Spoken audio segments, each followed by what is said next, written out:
The radical right movement is a broad spectrum here in Sweden. In one hand, you had the Sweden Democrats. The party was founded in the 80s, the later 80s, by people who mainly had their background in the Nazi movement, as well as a campaign organization called Bevara Sverige Svenskt, or Preserve Sweden Swedish.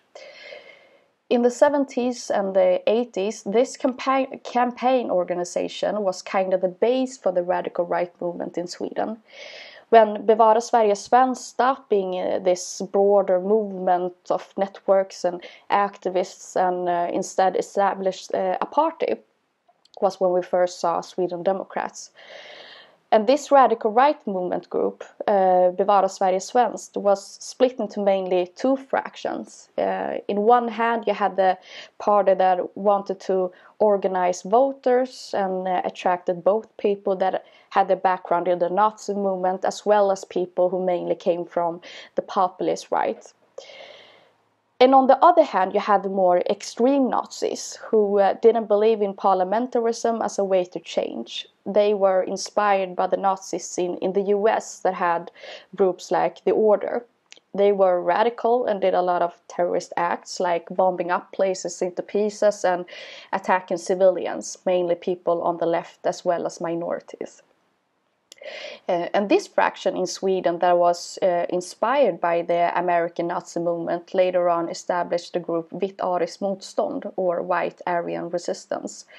They were established in the beginning of the 90s, and just like their American role models, they did a lot of spectacular and violent acts. They, for an example, robbed banks, and the money they got from those robberies would finance their weapons that they needed in the race war that they believed in.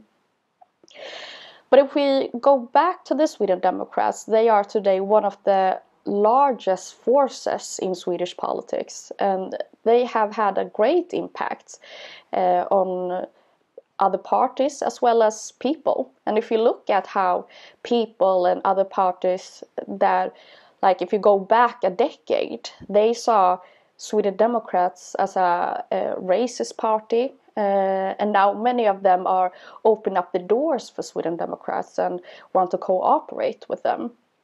And although the party is a nationalist party that believe in the idea that the state's resources should only go to the people that they see as a part of the nation and not the people that are part of the state, for an example, as citizens, although their very radical nationalist views are a threat to the society, we're still in Sweden, if you read or see a debate or read the debates in the newspaper, we tend to see Sweden Democrats as a harmless anti-immigration party that organized voters that just had enough when it comes to migration. And that's the story that Sweden Democrats effectively has pushed out in the public. That is not anything, there's not anything like that it is not anything radical about their policies or their ideology. And on the contrary, they mean that they are a party like any other party. And this false notion that the Sweden Democrats are harmless is a part of their own self-image. When Mikael Jansson became the party leader in the mid-90s, his first task was to eliminate anything from the party that would make the society and the voters to believe that they are Nazis. As an example, he introduced a ban on uniforms. You couldn't wear bomber jackets and shave your head and at the same time be a part of the party. And it was a part of the party's rebranding, but at the same time, these changes was only on the surface. Below the surface, you still had the same racist, nationalist, misogynist party members. And that's interesting in many ways, because at the same time that you have the second largest party here in Sweden, Moderaterna, that are opening up to the Sweden Democrats, that want to cooperate with them. And at the same time, you have one scandal after another that involves Sweden Democrats politicians.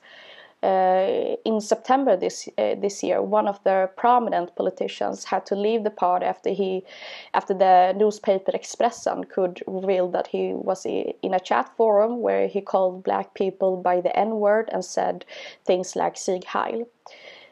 And this was at the same time he was one of the politicians that sat on the jury for Regional Stockholm's Award for Work Against Racism.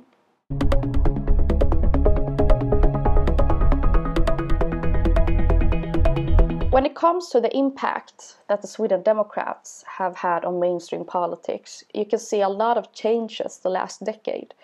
The mainstream attitude when it comes to migration or judicial policy has shifted.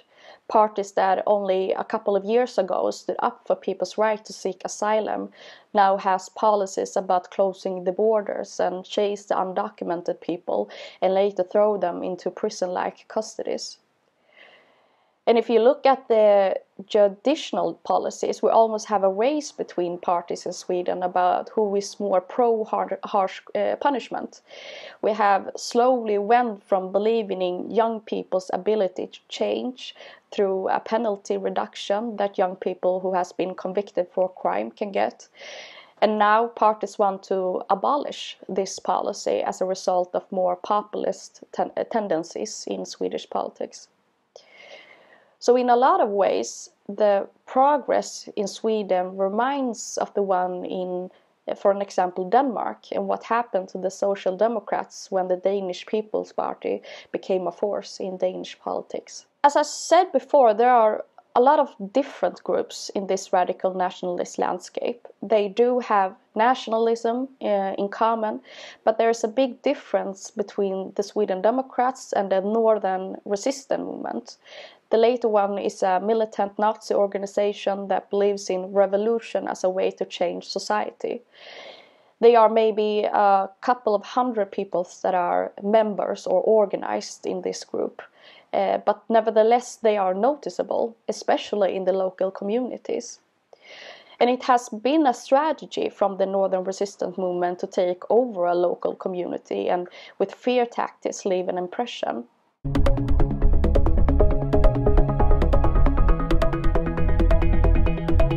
When it comes to how these groups are transnationally connected, it depends where you look. If you look at Sweden Democrats, they are not a Nazi party and prefers not to be connected to that part of the movement. In the European Parliament, they sit in the group ECR, the center-right European Conservatives and Reformists. But at the same time that Sweden Democrats want to rebrand themselves as a non-fascist party, they are, through the European Parliament, linked to people like the Dutch Thierry Baudet, who is in many ways a classic fascist. The Nazi groups in Sweden has a bunch of ties to different European Nazi groups. The Northern Resistance movement were in 2016 exposed for their relationship with the Russian imperial movement. But with the Northern Resistance movement in particular, exchanges with like-minded people take place in Germany, in Denmark and in Poland. And when we look at other groups like Alternativ för Sverige or Alternative for Sweden, a radical nationalist party that was founded in 2017 by members of the Sweden Democrat Youth, you can see ties to the Italian Lega Nord or Alternatives for Germany or the Belgian Vlaams Belang and the Estonian Conservative People's Party.